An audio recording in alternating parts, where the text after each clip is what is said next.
U.S. President Donald Trump issued sharp threats against Spain and the United Kingdom on Tuesday, criticizing their reluctance to support the U.S.-Israeli military campaign against Iran.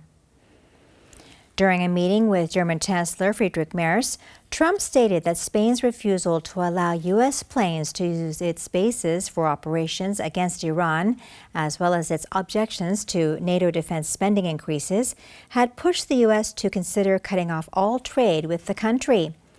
Trump told reporters Spain has been terrible. We don't want anything to do with Spain. Trump's frustration extended to Britain as well. He expressed dissatisfaction with British Prime Minister Keir Starmer for not participating in the attack on Iran, despite allowing U.S. forces to use UK bases.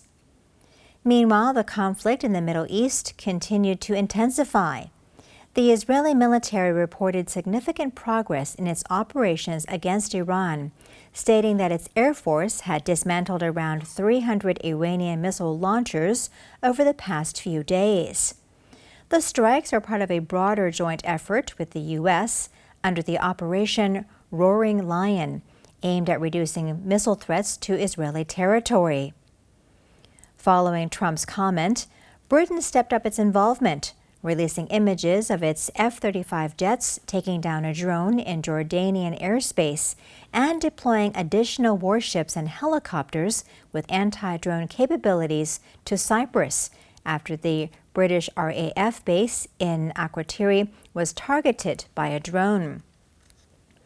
Further complicating the situation, a missile or a drone strike hit the city of Sulaymaniyeh in Iraqi Kurdistan, a region already on high alert due to the ongoing regional conflict.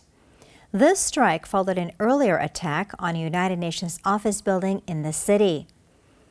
Meanwhile, French President Emmanuel Macron weighed in with a warning to Israel, urging the country to reconsider a potential ground operation in Lebanon, which he called a dangerous escalation. Macron also dispatched the French aircraft carrier Charles de Gaulle to the Mediterranean and sent additional air defense units to Cyprus following the drone strikes on British bases. NATO chief Mark Rutte expressed strong backing for the U.S.-led military campaign against Iran, noting that European allies were largely supportive of the actions. However, he clarified that NATO itself was not involved in the operations. In the meantime, the Islamic Republic of Iran News Network broadcast various rallies in support of the government across the country. Also, dozens of people gathered near the Iranian embassy in Kyrgyzstan in a show of solidarity with the Iranian authorities after U.S. and Israeli strikes killed Iran's supreme leader. Buildings lie in ruins in Tehran following 4 days of U.S.-Israeli airstrikes. Fresh explosions have been reported in the city, and fighter jets have been seen overhead. Iranian media have reported hundreds of casualties in the country, although journalists have not been able to verify tolls independently. Iran's UNESCO-listed Golestan Palace in Tehran has also been damaged. According to UNESCO, it was damaged by debris and the shockwave following an airstrike on the Iraq Square, located in the buffer zone of the site in the Iranian capital.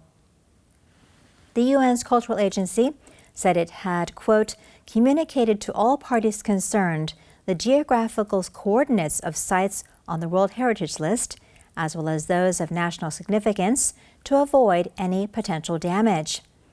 It pointed to the protections for cultural property enshrined in international conventions.